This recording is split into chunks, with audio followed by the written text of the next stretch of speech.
Folks, we're Tacitus today. Tacitus today, your pushback channel, and thank you for joining this audio, no pictures live stream. Please listen to this essay as you would a radio broadcast as you drive along in your car or your truck, or put in those earbuds and sit back and take it all in while you're on public transport. In this essay, I'd like to talk about an issue that's doing the rounds at the moment, which is the Biden administration, or not Biden, I mean, he doesn't know what day it is, but the people around him who want to put term limits or suggesting that term limits should be a good thing or would be a good thing for the Supreme Court of the United States. Now, this is relevant on a worldwide basis because the decisions made by the United States Supreme Court, for example, saying that diversity, equity, inclusion is illegal, or that selecting entrance to university, for example, based on skin color is illegal. This should be merit and who gets the best pass in the exams and so on. Now, this has enraged and infuriated the globalists and their foot soldiers because they want a different world. They want this equity stuff, social dislocation, but above all else, the globalists want total politicization of the law, of legal practice, the administration of law, and so on. Legal outcomes should reflect equity, not the facts or the evidence in the case. And increasingly, the globalists all across the Western world are getting their way, and we can see clear examples of that on a daily basis. A climate change activist disrupts the traffic and so on, brings it to gridlock in the entire city, and they get a $50 fine, no penalty recorded, no prison time, no good behavior bond, no $50 fine. That's the end of it. Whereas, the straight white male misgenders somebody, and they'll get 6 months in prison. This type of stuff. So there's, and we can see this in Britain at the moment. For example, an angry, hysterical mob of brown people, and the police do nothing. In fact, they run away. Whereas a protest or a gathering of white people, even though they may break no laws or commit no crimes, is dealt very harshly and brutally by the police, who are told, obviously instructed, will be really, really tough here, but be really, really soft there. So we see this politicization, not simply of the law, but who gets charged, who gets arrested, the sort of charges that are brought against them, and the activism in the prosecutions and Attorney General's department and so on. Now, what happened in 2016 is Trump took a lot of people by surprise by winning the presidency, and it was just assumed that Hillary Clinton would win, that she would appoint radical activist judges into the Supreme Court, but instead Trump won, and 3 constitutional judges were appointed to the Supreme Court, and so this denied the globalists control of the US Supreme Court, which is they saw was pivotal to the wider globalist and the rolling out of the wider globalist program. So when they lost control of the court, or didn't gain sufficient control of it, then the jig was up for them, and this has caused them untold anguish and heartache for the globalist program. And it's irritated the bejabbers out of them since then. So because they can't control the court, and because there's a risk that constitutional judges may get appointed, and they now know just how, not that they're unaware of it, but they're now acutely aware of just how, if they haven't politicized the Supreme Court, they can politicize other courts and district courts and appeal courts. And they're going apace on that one. And I mean, look at some of the judicial officers that they're putting through Congress through the Senate at the moment, and because the hopeless Republicans allowed the Democrats to have a majority in the Senate, they can now appoint as many activist judges as they want, and there's nothing anyone can really do about it. And they are doing exactly that. And that's what they want for the Supreme Court. So Now, really, every judge should be a judge committed completely and absolutely to the law, to the evidence, to the facts, to the Constitution. There's no other accepted practice for a judge, but instead radical activists are being pointed left, right, and centre. But anyway, the globalists don't, and their flunkies don't have control of the Supreme Court, and they were caught a little bit flat-footed there by Trump's election victory, and they did everything they could to frustrate and hamper his appointments to the Supreme Court. And you probably remember the huge drama about Brett Kavanaugh. They were convinced that he would be a very committed constitutional judge, so they couldn't have him. They were less concerned about, say, Amy Coney Barrett and that sort of stuff. But nonetheless, so but what are the merits of having term limits? Well, when you look at judges' appointments, judges are very susceptible, probably more so now than they've ever been, very susceptible to the social influences around them, their careers after holding judicial office, the opportunities that their family members may have, the days when a judge may live in a nice enough area but nothing fancy, and the children will make their own way in the world, maybe to some extent, and this sort of stuff, and they lived well enough, but somewhat modest lifestyles. Those days are long gone. The cost of living in a nice area, the tree-lined street, which is 99% white and quiet and no crime and so on. The cost of living in an area, or the price, the income you need to live in an area like that is now huge.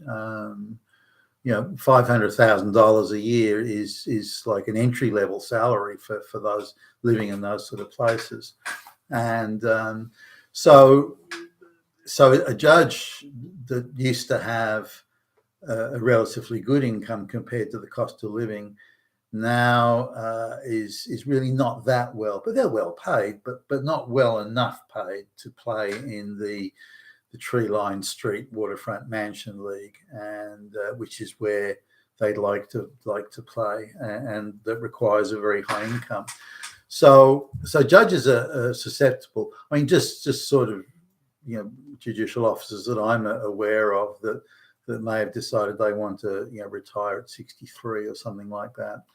Then they imagine that they're going to have all sorts of doors open to them in other areas, whether it be international courts or all sorts of things like that.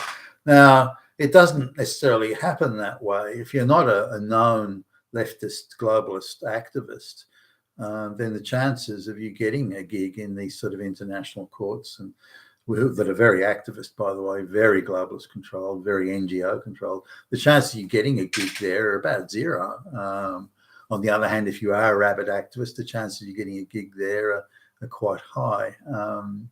So what do these people do? They're still in quite good health, and they're still mentally, they've got the acute capacity to operate at a high level for some time. What are they going to do? Well, they don't really want to sit back in the garden and trim the rose bushes. So, and they quickly find that without connections and friends and systems of patronage, they might as well be an illiterate peasant who can't speak a word of English for all the opportunities they're going to get. And they'll suddenly find that they've got nothing, and no one's offering them any jobs or gigs or anything at all. And so they're just sitting around wondering, what are they going to do? And they've gone from deciding legal cases of huge weight, particularly if they've been senior judges in the higher courts, precedent, world-changing events, and now they're doing nothing but sitting around unwanted. Their social circles are disappearing because they're no longer an important person to be sucked up to, and so on. So this is a very sobering consideration for judges. So if you have a term limit and on judges, or whether they have to face elections, those sorts of things, then they are very, very susceptible to all sorts of siren songs coming in from the people around them, the influencers.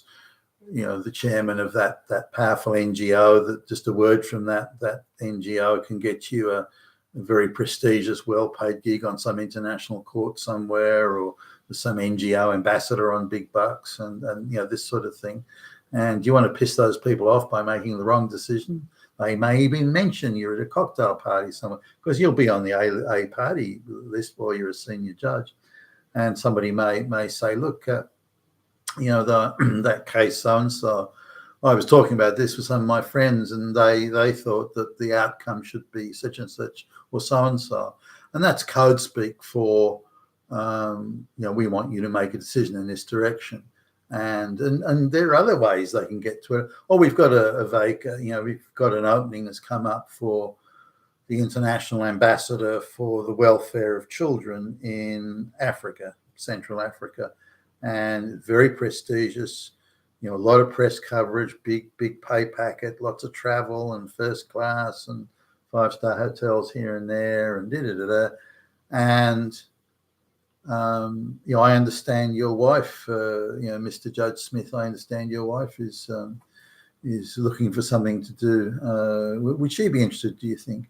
Just coming back to that decision that, and so on. So it can happen in 100 ways. That's one.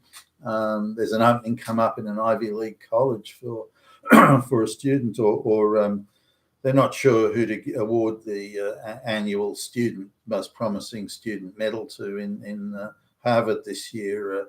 I understand your son is under contention, Justice so-and-so.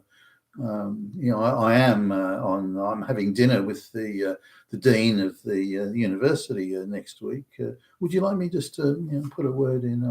It's up to the dean, of course. We have no influence here, but we'll just mention and this sort of stuff. So they're very susceptible. Now, if you've got a situation where you're exposed to that social, and by the way, that social network that would have been somewhat conservative years ago is now shot through with globalist activists.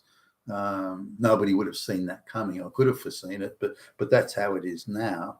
And all these people are very much committed to the globalist project in one way or another, and they know how to reward their friends and look after their friends and make sure their friends are being well catered for, with all the fruits and the riches that a corrupt society can offer. So the judge that might act appropriately, or as is required of him or her, can find their partner getting very prestigious, well-paid employment, their children getting all sorts of accolades through university, getting jobs. There's the senior politicians. You need to look at some of the senior politicians around the world to find out how many of their children are employed on huge dollars in banking and finances. One as soon as the guy's daughter turned 18, she was hired as a political consultant with a big think tank on like $1 million a year. She's 18. And so these sort of things go on, and we have to understand how susceptible people are to this. So when we think about Supreme Court appointments, we want people who are not susceptible to any of those temptations or lures. So how can that be achieved? Well, one of the ways is a lifetime appointment. I mean, you could have a term limit, say that no one under the age of 40 can be appointed to the Supreme Court, and there's a term limit of 30 years, say. That would sort of have a desirable effect. Should the Supreme Court justices be paid more? Should they get much bigger pensions? Should there be other benefits, such as the state pays for their children's college education, privacy, anything? Because every dollar you spend to give that judge, this is a Supreme Court justice here, every dollar you spend to give them some financial independence is a dollar spent that makes them immune, or relatively immune, from some sort of corruption. And so it's money well spent, in my view.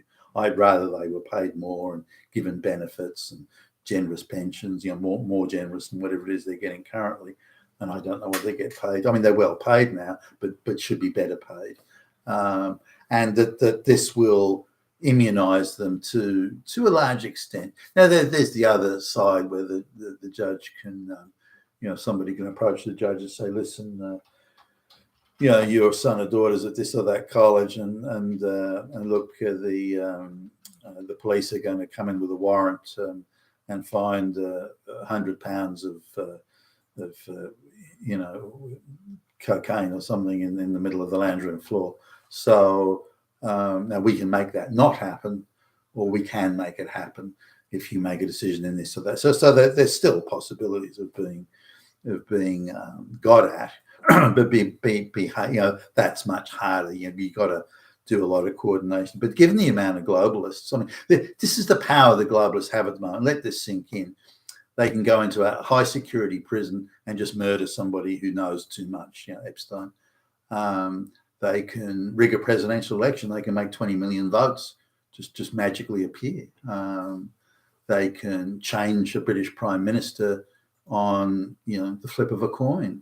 They can change an Australian prime minister any day they want. They've got amazing power to